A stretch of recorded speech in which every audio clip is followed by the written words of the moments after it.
All right, into the 4 o'clock window. Pittsburgh Steelers at the Seattle Seahawks. It kicks off at 4:05. Seattle's favored by 3.5. A pair of 8-7. 8-7 teams? What are they? What did I do here? The level of preparation that goes 8-7. No, I mean, it was. I knew it. It was in my head, and then I doubted myself for a minute. I was like, wait, the Steelers do they have a winning record after all this? Yes, they do. Yep. So yeah, if Tomlin loses the last 2 games, he'll lose that. Right. He needs to lose both of them to lose his record. That special streak. Seahawks coming off a magical couple weeks here. Drew Lock, game-winning touchdown against the Eagles. Geno Smith, game-winning touchdown against the Titans. Magical. That's the word. The question is, does the Rudolph magic still function now that Christmas is out of the way? What's magic versus magic? I'm just going to say that I think his is a Christmas-specific magic, and it no longer functions. We have my friend Pony, Pittsburgh media, the roller coaster ride that he's on. Yeah. Now that they're playing Seattle this week, Mason Rudolph in his 63 PFF grade, but he had a 96-yard touchdown or whatever it was, 86-yard touchdown. Yep. On a slant. Why can't Mason Rudolph be the next Geno Smith? Why can't Mason Rudolph be the next Geno? Look, I was a Mason Rudolph believer coming out of college. Yeah. I thought Mason Rudolph was pretty good. And, you know, as I was tweeting yesterday about force multipliers. I mean, sometimes the unquantifiable is a factor. And so is there some signal in the fact that the Steelers offense is the best it's looked in years with Mason Rudolph under center last week? The answer to the question is there is no reason he can't be the next Geno. It's just that it probably won't happen. Like, there's no reason the next guy, the next big-arm, toolsy quarterback coming into the draft can't be the next Josh Allen. Like, why can't this guy be the guy that goes from a 45% passer to being one of the most accurate quarterbacks in the NFL and is one of the most dynamic playmakers in the league? Why can't it be him? Well, there's no reason it can't be. It's just that, generally speaking, like, one-of-a-kind historical outliers don't repeat again in a year or two later. So there's no reason that he can't be the next Geno Smith. It's just that he probably won't be because there won't be a next Geno Smith for a long time. I mean, who was the previous Geno Smith before Geno?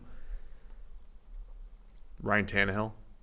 Maybe, no, yeah. Not as a backup. Rich Gannon. Right, like a Rich Gannon. Those Gannon. guys did it differently. They were like middling starters or like above Jim average Plunkett. starters. Or like you're going back a long time to find the previous Geno Smith. We don't have to spend the whole time just answering Pony. It's just, you know. But yeah, a couple months ago he was comparing Kenny Pickett to Joe Montana. So I'm just highlighting the roller coaster ride that is. It probably won't happen. And not only will it probably not happen, it probably won't even last this week. I suspect Mason Rudolph turns back into a pumpkin. Oh, wow. Right off the bat, huh? Yeah.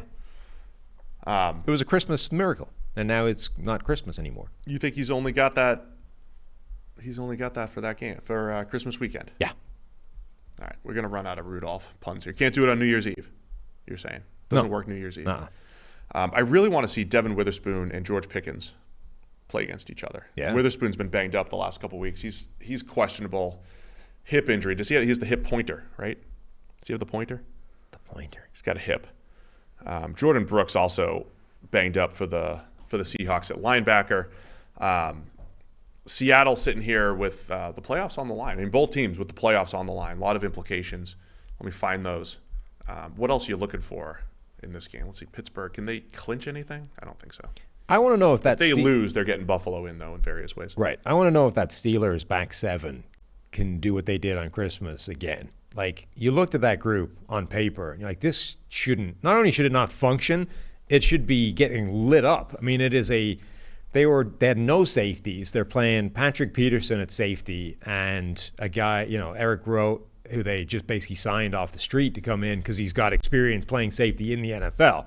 Their linebackers are guys they've signed off the couch. They brought back Miles Jack, and this week retired. They just signed Jalen Smith.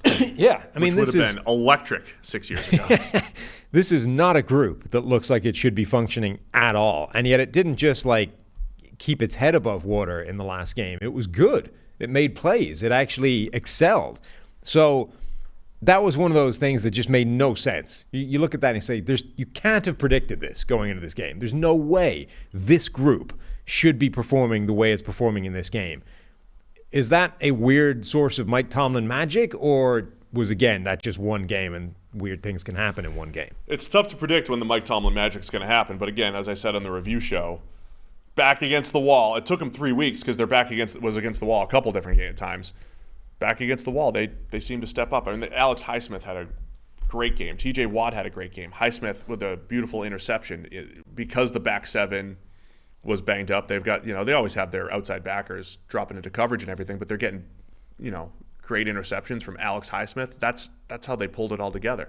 It is going to be tough to do that again. The Steelers don't generally like to, track with cornerbacks or anything, but this is another one of those matchups where, remember when Washington allowed Emmanuel Forbes to be one-on-one with DK Metcalf, or A.J. Brown, rather? And it's like, why? That's just malpractice. Like, he's outweighed by 50 pounds, and you have somebody on the defense for whom that isn't the case, right? You have a 200-plus pound corner on the other side. Why would you let that matchup happen?